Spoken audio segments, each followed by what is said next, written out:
ሰላም ጤና ይስጥልን ውድ የተስፋ ብሮድካስቲንግ ኔትወርክ ተከታታዮቻችን እንደምን አላችሁ? ይህ ተስፋ ኢቨንትስ የተሰኘው ፕሮግራማችን ነው። ዛሬ የምንገኘው በንፋስ ስልክ መሰረተ ክርስቶስ ቤተክርስቲያን የ30ኛው የቤተክርስቲያኒቱ የምስረታ ክብረ በዓል ላይ ነው። ፕሮግራሙን ከዚህ ሆነን እናስቃኛችኋለን። አብራችሁን ሁኑ።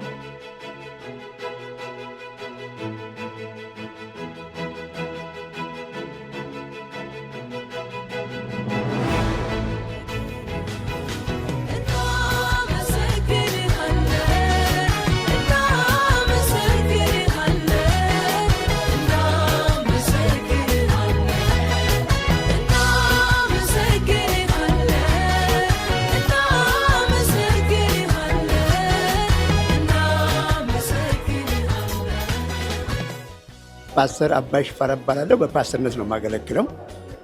በቤተክርስቲያን 30 ዓመት አገልግያለሁ። ያለፉት 30 ዓመታት እንዴት ነበሩ? ለዚች አጥቢያ ቤተክርስቲያን እንዴት አለፉ? እነኚህ 30 ዓመታት እነኚህ አጥቢያዋ አዲስ ስለተደራጀች በሁሉ ነገር ብዙ ስራ ይጠይቃል። ምዕመኑም ትንሽ ነው። አካባቢውም ለአምልኮ የሚመች አይደለም። አገልጋዮች በጣም ትንሽ ነን። በየዘርፍ የሚያገለግሉ አገልጋዮችም በቂ የሉም። እነኚህ ሁሉ ማደራጀት ይጠይቃል እና በእነኚህ 30 ዓመት ምንም አድካሚ ቢሆን ግን እግዚአብሔር ረድቶን በተሳካ ሁኔታ እዚህ ደርሰናል ማለት ነው። ምልሽ አንዳንዶች አሁን ፎቶቸውን ሲያዩ እነሱም የተገረሙበት እኔም የተገረምኩበት የሌሎችንም ሳይ በጣም የተገረምኩበት አለ። በመጀመሪያ ዝማሬ ሲያገለግሉ የነበሩ በመጀመሪያ መሪ የነበሩ እኔም ነበርኩኝ። ቅድም ኳየር ስናገለግል መክፈቻ የመጀመሪያ አጥቢያ ስትከፈት ኳየር ነበር። እንደዚህ አልነበርንም እኛ እና እንግዲህ እግዚአብሔር ደግሞ ረድቶን አግብተን ወልደን ዛሬ እዚህ ደርሰናልና ሌሎችም ተመሳሳይ የሆነ ነገር ማለት ነው። በጣም ፈታኙ ነገር ምንድን ነበረ? ከነዚህ ከ30 ዓመታት ፈታኙ ነገር ብዙ ሰዎች ለአገልግሎት አዲሶች ናቸው። አገልግሎትና በመስሪያ ቤት ስራ መስራት ይለያያል። አገልግሎት የራሱ ባህሪ ያለው እና ከዚህ የተነሳ ብዙ ግጭቶች ይፈጠሩ ነበረ። ልክ እንደ አዲስ ጀማሪ ማለት ነው። አዲስ የሚጋቡ ሰዎች እንደሚጣሉ ሁሉ አዲስ በአመራር የመጡ ሁሉ ግጭት ነበረ። ግን እግዚአብሔር እየረዳን እያስተካከልናቸው ወደዚህ ደርሰናል ማለት ነው። እንደው አንድ እግዚአብሔርን የሚያመሰግኑበት ትልቅ ምክንያት አለኝ የሚሉበት ነገር ካለ እሱን ለተመልካቾቻችን ቢነግሩ።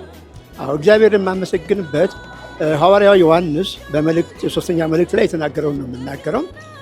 ሐዋርያው ዮሐንስ እንዲህ አለ።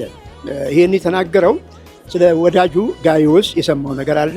ሰዎች መጥተው ነገሩት እና ስለ ጋይዮስ መልካም ነገር ነገሩት እና ያን በሰማ ሰዓት ምንድን ነው ያለው? እንዲህ አይነት መልካም ነገር መስማት የሚያሰኝ ደስ የሚያሰኝ ምን አለ?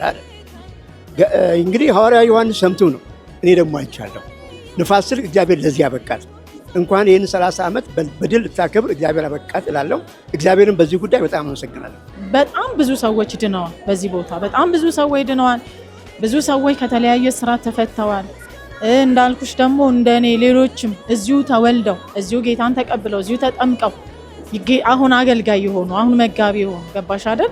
በጣም ትልልቅ ነገር የሚያገለግሉ መሪ፣ አገልጋይ፣ መጋቢ የሆኑ ብዙ አሉ እና ስለዛ አሁን እግዚአብሔር እዚህ ስለደረሰ በፊት የነበርንበት አግዳሚ እንደዚህ የሆነ አግዳሚ በጣም አፈር እንደዚህ ቀያሿ ነበረ ስንጀምር ማለት ነው።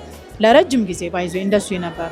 ዛሬ እንግዲህ 30ኛ ዓመት ላይ ደግሞ ያ ቆርቆሮ ቤት ሳይኖር የዛሬ 20 ዓመት ራሱ ቆርቆሮ ቤት ነበር። የሚገርመው ነገር ማለት የዛሬ 10 ዓመት 20ኛ ዓመት ስናከብር እንግዲህ አሁን እንደምታየው ከ10 ዓመት በኋላ እንዲህ አይነት ለውጦች አሉ። እግዚአብሔር ይመስገን። እንዲህ ባማረ ወንበር እንደገና ከሁሉ በላይ ደግሞ ብዙ ነፍሳት ድነዋል። አሁን 1300 አካባቢ አባል አለን። እያመኑ ደግሞ እየዳኑ ደግሞ ወደ ተለያየ ቦታ የሚሄዱ በጣም ብዙ አሉ ማለት ነው እና እግዚአብሔር ይመስገን። ያው ንፋስ ስልክ ብዙ ጊዜ ከአዲስ አበባ ክልል መሰረተ ክርስቶስ ብዙ ጊዜ ከ1 እስከ 3 ነው የምትወጣው በወንጌል ስርጭት በማጥመቅ ማለት ነው እና ስለዚህ ሁሉ እግዚአብሔርን በጣም አመሰግናለሁ። በጣም ነው ደስ ያለኝ የእውነት ማለት ነው።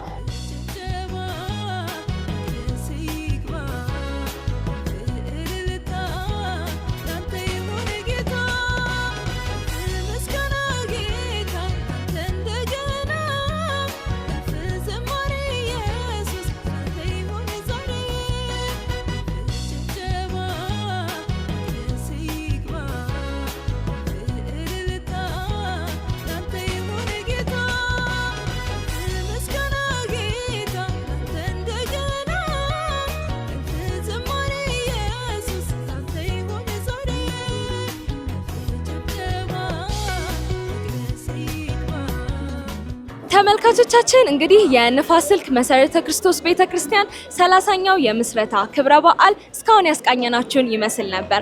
አብራችሁን ስለቆያችሁ እጅግ አድርገን እናመሰግናለን። አሁንም ተስፋ ቴሌቪዥንን እንድትከታተሉ እንጋብዛለን። ሰላም